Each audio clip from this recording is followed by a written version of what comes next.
Hello everyone, Jeff with the Green Review here. Today let's talk about starting some garden seeds. We have a whole bunch of different things here that we can use, and we have a bunch of different seeds. Now why would we want to plant some garden seeds indoors rather than outdoors?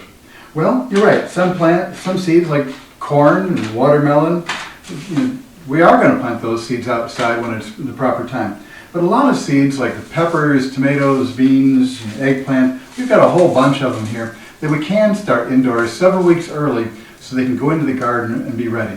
Now, why would we want to do that when we can get so many tomatoes and peppers and things at the grocery store or the hardware store in the garden center? Well, a lot of those stores don't carry the odd varieties. Here's Baker Creek heirloom seeds. We've got about a dozen different types of really unusual peppers here. We've got some eggplant. We've got a lot of different seeds that you're not going to find at a regular store.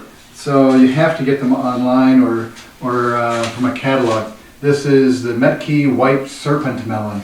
Well, no store is going to carry a serpent melon, right? So we have a lot of other kind of banana melons and the Gelber Englishire custard squash. So these are varieties that you're not going to get in a normal store. We want to start them indoors and get them ready. Some of these, like the squash, we might just wait and plant that outside when it's time. But for the indoor plantings, we have several choices. We have old plastic pots that we have left over. We have trays for those. These things require some cleaning, and I don't necessarily want to have to do that.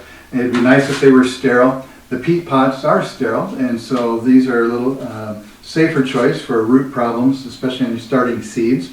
A little less work to do. And when you plant the plants in the garden, if the roots have grown through the holes in the bottom of these things, either you have to cut them apart or pull the plants out and break some of the roots, which is setting the plant back a little bit.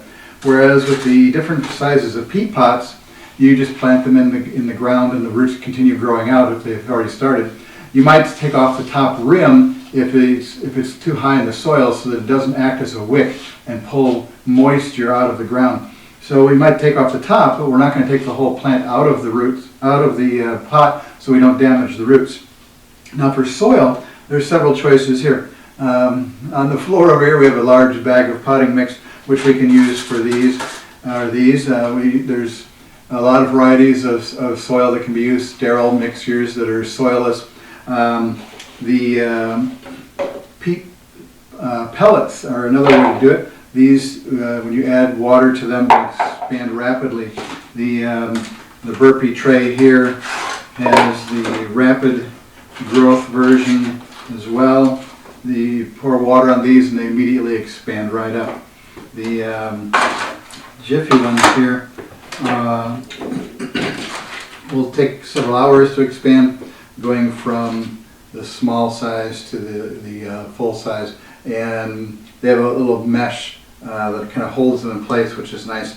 It helps hold the whole package together. Now, you've seen both on the Burpee and Jiffy, they have little greenhouse roofs.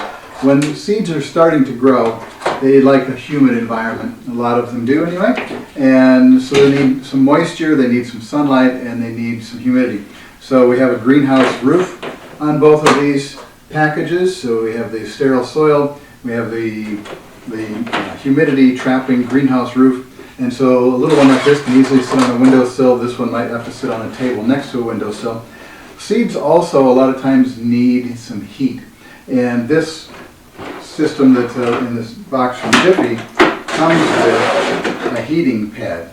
This mat sits underneath the whole tray, it plugs in, and it warms up the soil, keeps the seeds warm, and gives you a much better germination rate than if you just started with these things sitting on a cold windowsill. So I really like this, it really works well. And now some plants, once they start growing, are going to start growing towards the light of the window, and if you don't have some sort of light over the top. Fluorescent lights work really well. There's a lot of grow light varieties there. There's LED ones. This is the glow panel.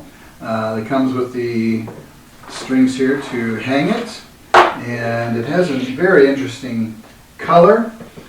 When it lights up, it has bright red and blue. I don't know how well the camera is catching this, but it's a very bright red and blue color.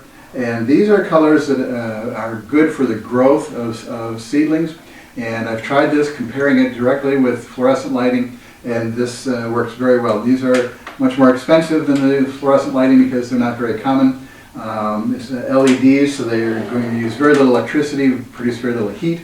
So they work really, really well, and if you can afford one, where you have some more valuable plants, it's a great great light to use. Now it does cast an unusual color, so if when the lights are out and this is the only thing lit up, the room will be purple. So it is an interesting thing there. So, but for growing little seedlings, it does work very well. And back to our normal color here. So if you're going to start seeds, I recommend both the Burpee and Jiffy systems. They have sterile soil mixtures. They have lids to keep the humidity trapped in there. And if you need the heat, the Jiffy one here works really, really well. So rather than using your old pots, leftover pots, and doing all the work of sterilizing things, which you can do, but then it's a little more difficult to plant. I think the peat pots work really the best way to do it. The peat moss in there becomes part of the organic matter in the soil, so I think that works out really well too.